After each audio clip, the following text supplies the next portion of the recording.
అందరికీ పేరు పేరున నా జై భీములు, జై భారతులు. మనం మనుషులమంతా కూడా స్వేచ్ఛ, స్వాతంత్ర్యం, సౌభ్రాతత్వాలతో అందరూ వర్ధిల్లాలి, అందులో మనం కూడా ఉండాలి అని అనుకుంటాం. మరి ఈరోజు ప్రవచనకారులు తయారైనారు. మరి ఒకరు చాగంటి కోటేశ్వరరావు గారు అయితే, మరొకరు గరికపాటి నరసింహారావు గారు. నేను తెలుగులో కాస్త చిన్న రవంత ప్రవేశం కలిగినటువంటి తెలుగువాడిని. తెలుగు భాష పట్ల అత్యంత మక్కువ కలిగినటువంటి వ్యక్తులలో నేను కూడా ఏదో ఒక స్థాయిలో ఎన్నిక కాదగినటువంటి వాడిని. చాగంటి కోటేశ్వరరావు గారు చెప్పేటువంటి ప్రవచనాలు వింటుంటాను. ఎక్కువగా గరికపాటి ఈయన గరికపాటి గారి ప్రవచనాలు వింటూ ఉంటాను. ఈ గరికపాటి వారి ప్రవచనాల్లో ఆయన ఎందుకో తన యొక్క సహజ స్వరూపాన్ని కాస్త కనబడనీయకుండా సమాజ హితము చెప్పినట్లుగా చాలా వరకు ఉంటుంది. అందుకే నేను ఎక్కువగా గరికపాటి నరసింహారావు గారి ప్రవచనాలు వింటూ ఉంటాను. సమాజ హితము కోరి చెప్పినట్టుగానే ఉంటుంది. అయితే వాస్తవాలు అనేటువంటివి వేరుగా ఉంటాయి. ఇప్పుడు ఆయన బ్రహ్మాండమైన వస్త్రధారణ ఉంటుంది, పైన కండువా కూడా అది అప్పుడే ఐరన్ చేసి ఇచ్చినంత ఇదిగా నలగకుండా ఉంటుంది, పట్టు పీతాంబరాలు, ఎక్కడికి పోయినా ఆయనకు గౌరవము, పెద్ద పెద్ద కుర్చీలలో కూర్చోవడము, ఇవన్నీ ఉంటాయి. నేను ఆయనని గురు పదంలో అనుకుంటూ ఉంటాను కాబట్టి నాకు కూడా చాలా సంతోషం. ఎందుకంటే రవిగాంచనిచో కవిగాంచున్, కవి అందరి మనస్సులలోకి, అన్ని పరిస్థితులలోకి, అన్ని భూతరాలలోకి, అన్ని యానకాల్లోకి పరకాయ ప్రవేశం చేసి మరి తన నోటి ద్వారా మరి భాషణం చేయగలిగినటువంటి వ్యక్తి. అంతేకాకుండా ఈయన ప్రవచనకారుడు. ప్రవచనము అంటే ఒక వాక్యాన్ని సత్యము అని కానీ అసత్యము అని కానీ తేల్చి చెప్పగలిగితే అటువంటి దానిని ప్రవచనము అంటారు. ఇంగ్లీష్లో స్టేట్మెంట్, గణితంలో 10th కూడా వస్తుంది, 9th కూడా ఉంటుంది. ప్రవచనం అంటే రూఢి అయినటువంటి, అది సత్యమని కానీ అసత్యమని కానీ. మరి వీళ్ళు ప్రవచనకారులు అని పేరు పెట్టుకున్నారు.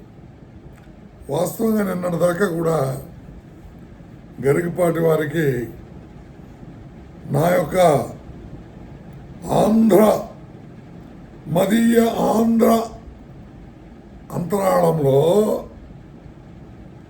బంగారు తక్తును ఊహించుకుంటూ దానిపైన సుఖాసీనుడై ఉన్నటువంటి కవి శ్రేష్ఠునిగా నేను గౌరవిస్తూ ఉన్నాను. ఇది సత్యం, ఇది ప్రవచనం, it is a true statement. అయితే ఎప్పుడైతే నిన్న గుర్రం జాషువా గారు చెప్పినట్లు కసరి బుసకొట్టు ఆతని గాలిసోక 4 పడగల హైందవ నాగరాజ్, కసరి బుసకొట్టు ఆతని గాలి సోక 4 పడగల హైందవ నాగరాజ్. చూడండి, ఆయనలో ఉన్నటువంటి రియల్ అపరిచితుడు బయటపడ్డాడు. రియల్గా అతను తన యొక్క స్వతసిద్ధంగా తనలో తన పుట్టుకతో పాటు తనకు సంక్రమించిన జాత్యాన్ని ఇంతకాలం నొక్కి పట్టుకుంటూ మాట్లాడుతూ వచ్చాడు. గుర్రం జాషువా గురించి బాగా మాట్లాడుతూ వచ్చాడు. ఆయన శ్రీశ్రీ గారిని ఒకరికి పేరు పెట్టుకున్నాడు, గురజాడని ఒకరికి పేరు పెట్టుకున్నారు. గుర్రం జాషువా అని పెట్టుకోలేదు కదా. ఆయన నేను ఇద్దరు మంచి కవుల గురించి గుర్రం జాషువా, గురజాడ, శ్రీశ్రీ మాకు ప్రాతకాల స్మరణీయులు. గురజాడ అంటే కండకావరమెక్కి ఈ దుండగము తలపెట్టినందుకు ఉండడా ఒక దేవుడంటూ ఉండి ఊరుకునున్నా. కండకావరమెక్కి ఈ దుండగము తలపెట్టినందుకు ఉండడా ఒక దైవం అంటూ ఉండి ఊరుకునున్నా తప్పకుండా మారుకుంటాడు అని కన్యకలో చెప్పిన అచటనే మాలమాదిక నవితనం మరలు కొనరాదే. ఇంతకుముందు చెప్పింది స్త్రీని కండకావరం ఎక్కినటువంటి పట్నమేలే రాజు బలాత్కారం చేయబోతే ఆమె ఇష్టానికి వ్యతిరేకంగా తన జాతీయులకు హితబోధ చేసి తర్వాత రాజును ఉద్దేశించి హెచ్చరిక చేస్తూ చెప్పినటువంటి ఒక స్త్రీ శక్తి యొక్క మాటలు. తర్వాత ఇక్కడికి వచ్చేటప్పటికి రెండోది ముత్యాల సరాల్లో అచటనే మాలమాదిక నవితనో మరలు కొన్నరాదే అని భార్య గురజాడ అప్పారావు గారిని పోయి ఆయన అట భార్య పక్కన కూర్చుంటే నాకాడికి ఎందుకు నువ్వు వస్తావు, నువ్వు అడుగు పో, మాలమాదికలతో చాపు కూడా పెట్టావు కదా, ఆడపోయి వాళ్ళు అక్కడే ఎవరో ఒక మాలనో మాదికనో మరలుకోబో, నాకాడికి ఎందుకు వస్తావు అన్నది. తల్లిదండ్రులు ఏమన్నారు, పొట్టకూటికి పెట్టి కరపిన విద్యలు పుట్టకీట్లు కదల్చనా అన్నారు. రే నువ్వేదో కడుపు పోసుకునేదానికి, నువ్వు బతికేదానికి, నీ బిడ్డలను బతికించుకునేదానికి ఏదో కాస్త కోస్తో పెడితే మాకు పెట్టేదానికి నీకు చదువు చెప్పించాము. కానీ మన వంశము, మనం ఏ జాతి, ఆ యొక్క వంశము యొక్క పుట్టకీట్లు కదిల్చే విధంగా, ఆ వంశానికి చెడ్డ పేరు తెచ్చే విధంగా నువ్వు పోయి చాపుకోళ్ళు సహపంక్తి భోజనాలు పెడతావట్రా అని పేరెంట్స్ అన్నారు. సో ఆయన మహానుభావుడు గురజాడ అప్పారావు గారు ఒక కొడుకు పేరు పెట్టుకున్నారు, ఇంకొక కొడుక్కి శ్రీశ్రీ గారిని పేరు పెట్టుకున్నారని చెప్పారు. శ్రీశ్రీ కూడా అయితే ఒకటి, ఆయన గొప్పవాడు. ఆయన పుట్టిన కులం పక్కన పెడితే ఆయన గొప్పవాడు. కానీ మీరు ఎంచుకోవడం ఇద్దరిని మా జాషువా గారిని మా అనను, ఎందుకంటే వాళ్ళు విశ్వనరులు, విశ్వవ్యాప్తంగా మరి అందరికీ దార్శనికులుగా నిలబడినటువంటి వ్యక్తి ఆయన. నేను మా అని కూడా అన్నాను. మహానుభావుడు, మహాకవి గుర్రం జాషువా, ఆయన పేరు పెట్టుకోవాలి మీరు. శ్రీశ్రీ గారు హలాల నన్ని పొలాల దున్ని ఇలా తలంలో హేమం పండగ అని మరి సౌభాగ్యం కోసం తన యొక్క స్వరాన్ని విప్పినటువంటి వ్యక్తి. పదండి పోదాం, పదండి తోసుకు, పదండి ముందుకు, జగన్నాథ రథ చక్రాలు రథ చక్ర ప్రళయఘోష, భూమార్గం పట్టిస్తాను, భూకంపం తెప్పిస్తాను అన్నటువంటి వ్యక్తి. ఏవి తల్లి నిరుడు కురిసిన హిమ సమూహములు అని చెప్పినటువంటి వ్యక్తి, మహాకవి. ఆయన గొప్ప వ్యక్తి, మేము కాదనం. ఇట్లాంటి పేర్లు మీ బిడ్డలకు పెట్టుకొని ఓ పక్క జాషువా చాలా గొప్పోడు అని చెప్తారే కానీ జాషువా పేరైతే మీరు పెట్టుకోరు కదా. అక్కడే ఉన్న వ్యవహారం అంతా కసరి పుసకొట్టు అతని గాలిసో 4 పడగల హైందవ నాగరాజు. అయితే ఇదంతా బాగానే ఉంది. బిడ్డలు, మీ బిడ్డలేమో పెద్ద పెద్ద పాఠశాలలో ఉండాలా, మీరు పెద్ద పెద్దోళ్ళ సరసనం కూర్చుంటారు. వాళ్ళ బిడ్డలందరూ కూడా పెద్ద పెద్ద పాఠశాలల్లో ఆంగ్ల మాధ్యమంలో, నేను తెలుగులో మాట్లాడుతున్నాను, ఆంగ్ల మాధ్యమంలో వాళ్ళు చదువుకోవాలా. బ్రహ్మాండంగా ఉండాలా, వాళ్ళు పెద్ద పెద్ద పదవుల్లోకి వచ్చేసేయాలా. వాళ్ళ సరసన మీరు మరి ఒక్కొక్క ప్రసంగానికి ఎన్ని లక్షలు తీసుకుంటారో నాకు తెలియదు, కానీ తీసుకోరా ప్రస్తుతం అనవసరం పక్కన పెడదాం. మీకు కనపెండరాలు దొరకాలి. గరికని గురించి చెప్పారు. ఇప్పుడు పెద్ద మరకై కూర్చున్నది. అది గరిక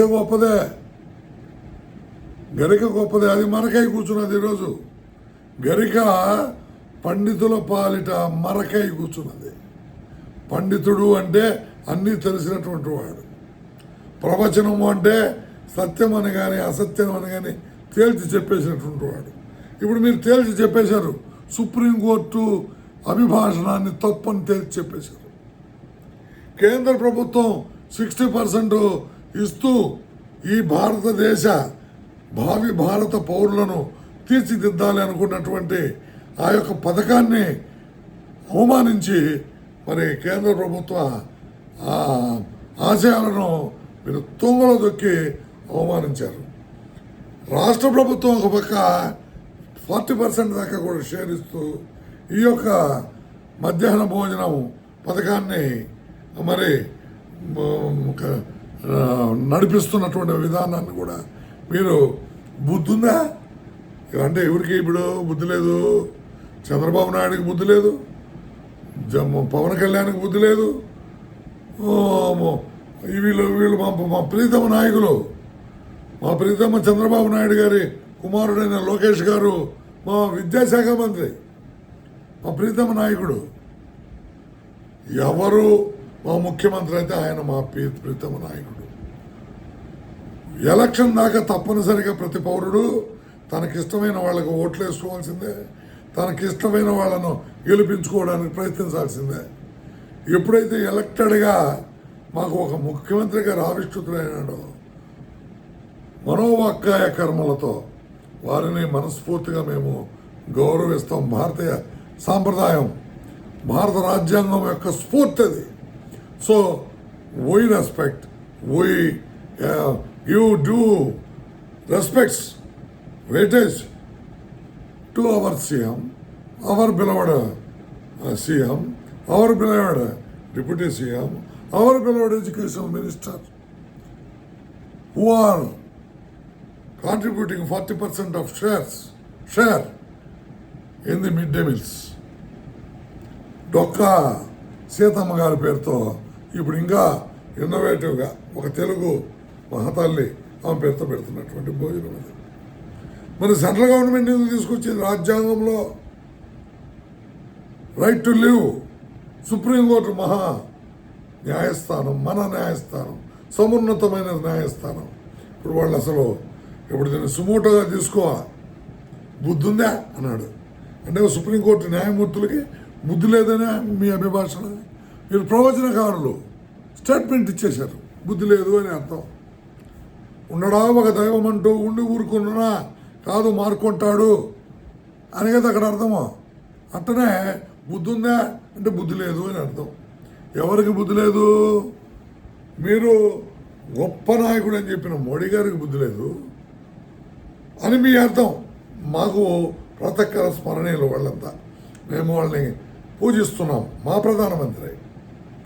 అదేవిధంగా కేంద్ర ప్రభుత్వంలో ఉండేటువంటి మంత్రులందరికీ, కేంద్ర ప్రభుత్వానికి తప్పనిసరిగా బిడ్డలు పౌష్టికాహారం లేకుండా కనీసం వాళ్ళు చదివిన దాన్ని గుర్తుపెట్టుకునేదానికి సరైన శారీరక శక్తి లేకుండా అల్లారిపోతూ ఉన్నారు ఈ భారతీయ భావి భారత పౌరులు అని సుప్రీంకోర్టు మరి చెప్పినటువంటి సందర్భంగా ఈరోజు మీరు ప్రవచనకారులై స్టేట్మెంట్ ఇచ్చేటువంటి వ్యక్తిగా ఆంధ్రప్రదేశ్ నుండి మీరు వాళ్ళని కూడా బుద్ధి ఉందా అన్నారు. మీరు ఎవరన్నీ పెట్టేది, ఎవరన్నీ పెట్టమన్నారు? బుద్ధి ఉందా అన్నారు మీరు. సో సుప్రీంకోర్టు న్యాయమూర్తులకు కూడా బుద్ధి లేదండి.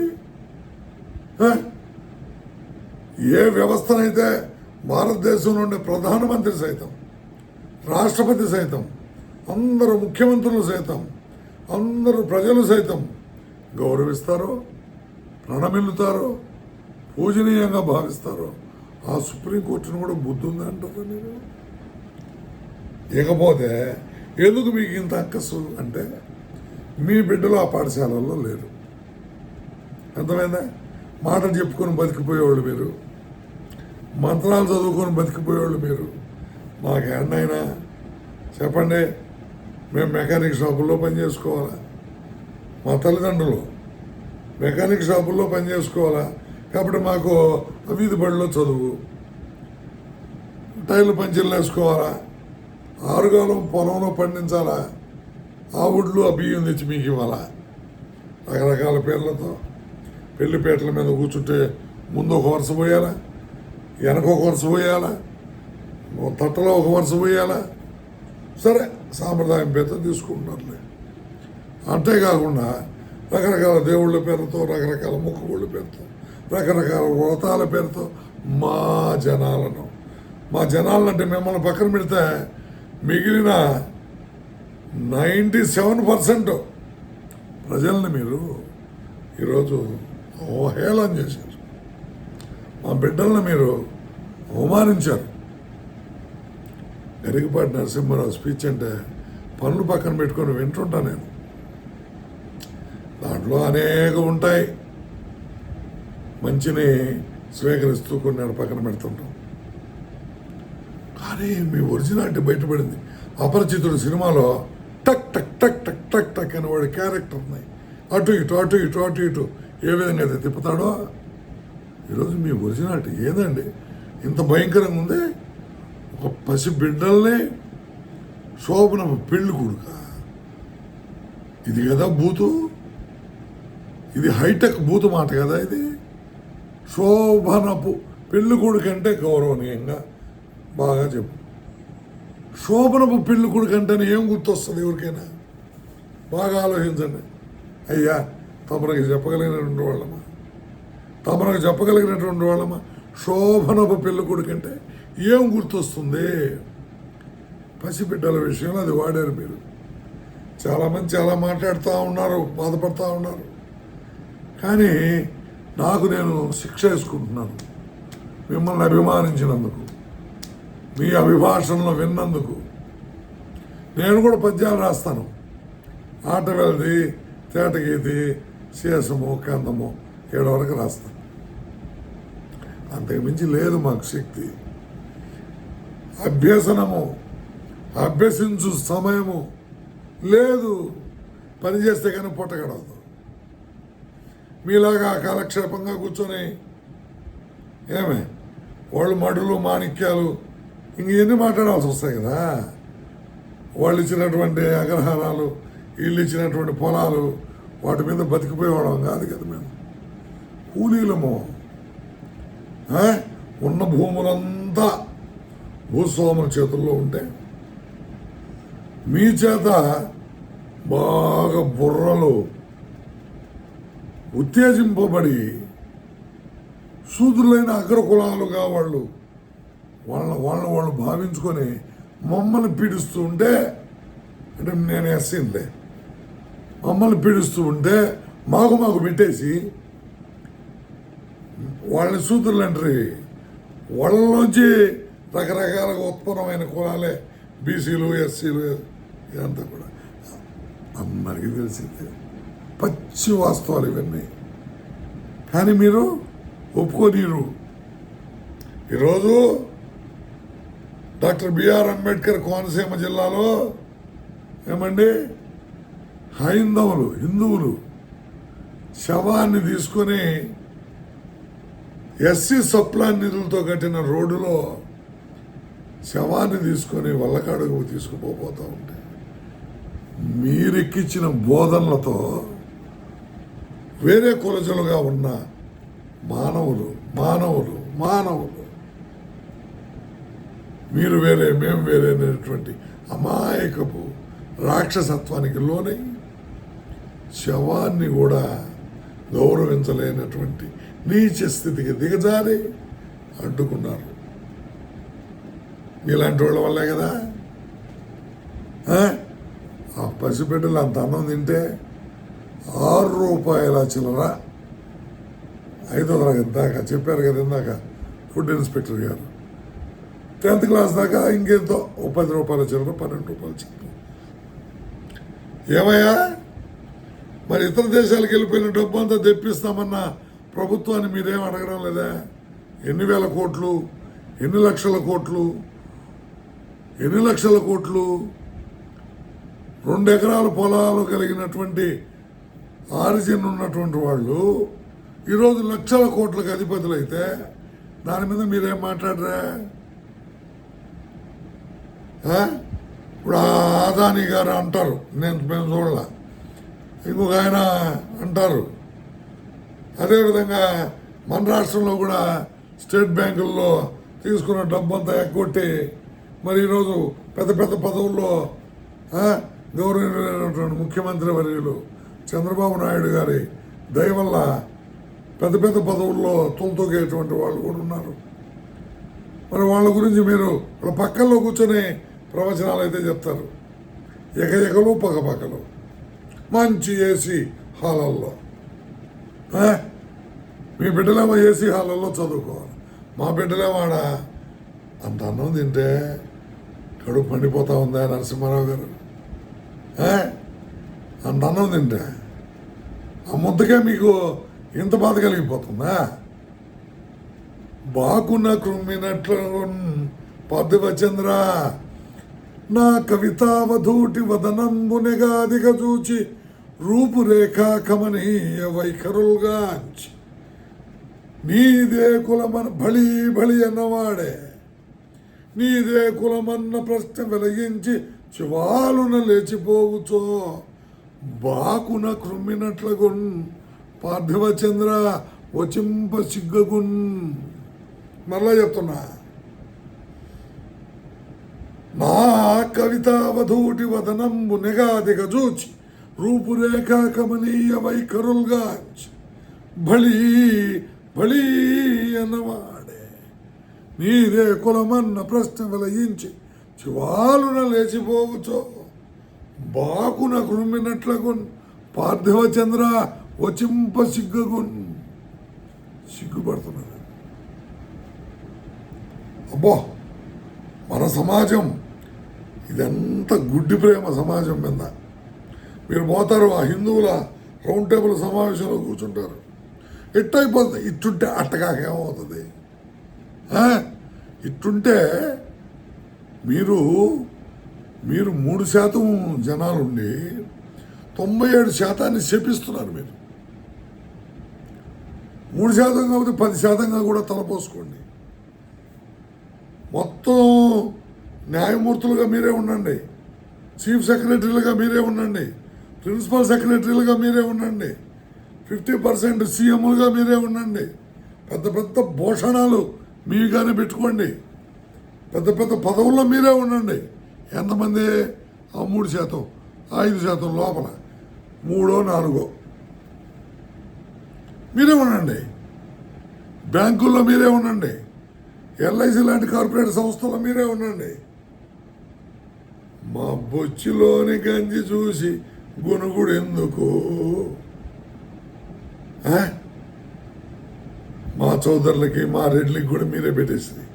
మా బీసీలని చీల్చి చీల్చి చీల్చి చీల్చి చీల్చి 100 కులాలు చీల్చి వాళ్ళల్లో ఒకరికొకరు కాకుండా చేస్తుంది. మాలల్లో కూడా మాదిగల్లో కూడా మళ్ళా ఉపకులాలు పెడుతుంది. మాదిగలకు కానీ కూడా చేసింది. మాలోడి మీద మాది కూడా కత్తి కడితే రా రా రా రా అని చెప్పేసి శాలువ కప్పి పూలమాలేస్తుంది. దాని అర్థమైంది, మాలోడి మీద కోటరా నువ్వు పోసుకోలే, నువ్వు కోటరావండి. ఇది divide and rule. I think even British also learned the divide and rule policy from you only.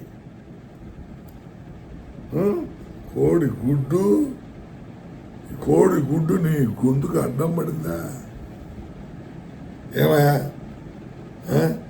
ఈ దేశాన్ని శక్తి సమన్వితం చేయాలని ప్రభుత్వాలు పరిప్లవించి వైప్లవించి విక్రమించి అధికారాన్ని పేద బిడ్డల వైపు మళ్లించి కాస్త కోట్లు లక్షల కోట్లు తినిపోతా ఉంటే వాళ్ళ మీద నువ్వు ఫైట్ చేసామే. ఒక శంకరన్న గారిని చూసి, ఎస్ఆర్ శంకరన్న గారిని చూసి సిగ్గు తెచ్చుకోవాలి. యానాదుల్లో కూర్చొని, మాలల్లో మాదిగలో కూర్చొని, నిరుపేదలైన రెడ్లు, నిరుపేదలైన కామలు, నిరుపేదలైన ప్రజల మధ్యలో కూర్చొని, ఏ కులమైతేవి నిరుపేదల మధ్యలో కూర్చొని వాళ్ళ కోసం జీవితాన్ని త్యాగం చేసిన మహాధనుడు, దైవ సమానుడు. మీరు శంకరన్ గారిని చూడండి, గురజాడ గారిని చూడండి, శ్రీశ్రీ గారిని చూడండి. ఊరిని పైకి చెప్పుకుంటే కాదు, పేరు గొప్ప ఊరు దెబ్బ అని. నిజంగా నిన్నటి నుంచి హెడ్ఏక్తో బాధపడిపోతా ఉంది. Padmashri, you are not Padmashri. Padmashri ఉన్నతమైనటువంటి వాళ్లకు ఇవ్వాల్సినటువంటివి. అవి కూడా ముఖాలు చూసి బొట్లు పెడుతున్నాను కదా, వేరే సంగతి. ఏమన్నా తీసుకోండి. కానీ ఇంకోసం అసలు నేను అడుగుతున్నాను, పోలీస్ శాఖను, న్యాయ వ్యవస్థలను అవమానించినందుకు, ప్రభుత్వాలను అవమానించినందుకు మా పివి సునీల్ కుమార్ గారి మీద కాదు మీరు కేసులు పెట్టాల్సింది. మా సునీల్ నాయక్ మీద గారి మీద కాదు మీరు కేసులు పెట్టాల్సింది. ఇలాంటి వాళ్ళ మీద పెట్టండి. ఒకవేళ రాచరికంలో రాజుగారు ఉన్నా వాళ్ళని కూడా నియంత్రించింది వీళ్ళే కదా. రాజులను కూడా నియంత్రించింది వీళ్ళే. రాజులు వాళ్ళ బుర్రల్ని తమ ఆధీనంలో పెట్టుకుని కదా అందరిని ఆడిచ్చింది. సో మా పివి సునీల్ కుమార్ ఐపీఎస్ క్యాడర్లో ఉండే ఆయన్ని, మా చంద్రబాబు నాయుడు గారిని కూడా మేము ప్రేమతో, గౌరవంతో కోరుకుంటున్నాం. సార్, మా పివి సునీల్ కుమార్ గారు, మీకు నిజంగా ఎస్సీ ఎస్టీల మీద ప్రేమ ఉంటే మా పివి సునీల్ కుమార్ గారిని పెండింగ్ ది ఎంక్వైరీ డ్యూటీలో మీరు తప్పకుండా నియమించండి. ఆయన సగర్వంగా మా ఆత్మాభిమానాన్ని దెబ్బతీయబాకండి. గరికపాటి నరసింహారావు మనందరినీ మిమ్మల్ని కలుపుకొని, కమ్మనాయుళ్ళు పేదోళ్ళు ఎంతమంది లేరు సార్, స్కూళ్ళల్లో వాళ్ళు కూడా గుడ్లు తింటున్నారు.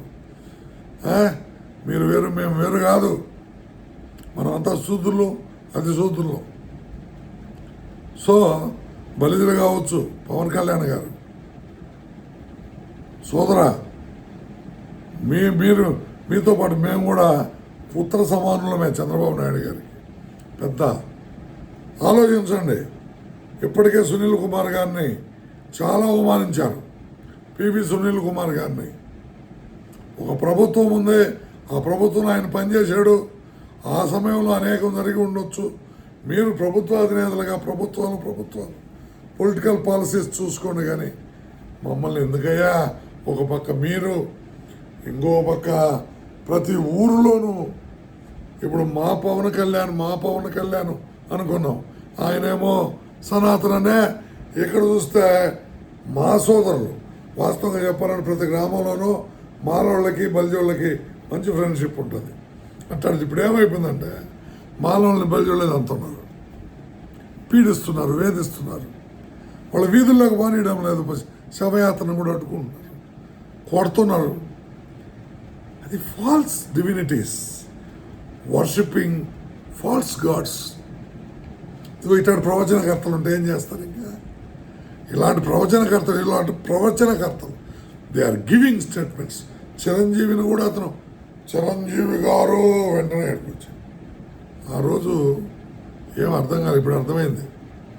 ఒరే బలిజోడా, నేనేడు కూర్చొని నేనేడు ఫోజు కొడతా ఉంటే నిన్ను ఆడ పూజిస్తున్నారు నీ అభిమానులు, కాబట్టి నువ్వు ఆ పూజకి అనర్హుడివి, ఎందుకంటే నువ్వు శూద్రుడివి. అదేదో పూజిస్తే నన్ను పూజించాలా? చిరంజీవా, నా ముందే నువ్వా?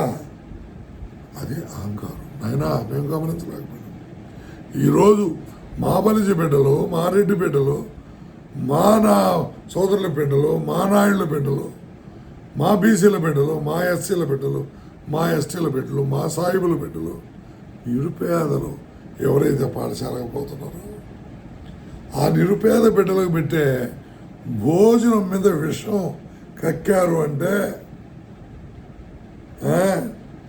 గరికపాటి మరకపాటి ఒక మరకపాటి. ఇంక మిమ్మల్ని ఆంధ్ర జనులు లెక్క చేయరు. చేశారంటే ఆంధ్ర ప్రజలు అవివేకులనే మనం అనుకోవాలి. ఎందుకంటే ఓ ప్రియమైనటువంటి నా ఆంధ్ర ప్రజలారా, దయచేసి ఆలోచించండి. మానవతను పెంచి పోషించండి. ఇలాంటి వాళ్ళని పెంచి పోషించడం కాదు, మానవత్వాన్ని పెంచి పోషించండి. మానవత్వాన్ని పెంచి పోషించండి. స్వేచ్ఛ, సమానత్వం, సౌభ్రాతృత్వం వర్ధిల్లున్నట్లు చేద్దాం. మన యొక్క భారత సమాజాన్ని సగౌరవంగా తలెత్తుకొని తిరిగేలా అరమరికెళ్ళు లేనటువంటి సమాజాన్ని నిర్మిద్దాం. జై భీమ్, జై భారత్. జై భీమ్ అంటే మేమేదో అంబేద్కర్ గారిని గొప్ప అని అంటున్నామని కాదు. బాగా వర్ధిల్లండి, అందరూ వర్ధిల్లండి. భీమారావు ఏం చెప్పాడు? ప్రతి ఇంట్లో మహిళ వర్ధిల్లాలన్నాడు, ప్రతి ఇంట్లో ఆడబిడ్డ చదువుకోవాలన్నాడు, ప్రతి ఆడబిడ్డకి హక్కులు కావాలన్నాడు. ఇక్కడ నరసింహారావు గారి గురించి వేరే చెప్పవల్లే, ఒక తల్లి మనసు క్షోభిస్తూ ఉంది అక్కడ, ఇంకొక తల్లి వీరి దగ్గర ఉందని ఆ వీడియోలో కూడా చూసాం మనం. మేము వాటి మీద పెద్ద కామెంట్లు అందరికీ తెలిసే విషయం. అప్పుడు మహిళలను వేధించేటువంటి పనులు అంబేద్కర్ గారు ఎప్పుడు ప్రోత్సహించరు. మీరందరూ వర్ధిల్లాలా. జై భీమ్, జై భారత్. ఆంధ్రప్రదేశ్ షెడ్యూల్డ్ కులాల సంక్షేమ సంఘం యొక్క రాష్ట్ర అధ్యక్షుడిని నేను. వాస్తవంగా నా గొంతు నాకు సహకరించడం, అయినా కూడా ఈ బాధ తట్టుకోలేక నేను ఈ యొక్క వీడియో చేస్తున్నా. కాబట్టి మన సమాజం మారాలి. మార్పు అనేటువంటిది మంచి దిశగా సాగాలి. ఆ నేపథ్యంలో మీకు అందరికీ కృతజ్ఞతాభివందనాలు తెలియజేస్తూ సెలవు తీసుకుంటున్నాను. జై భీమ్, జై భారత్.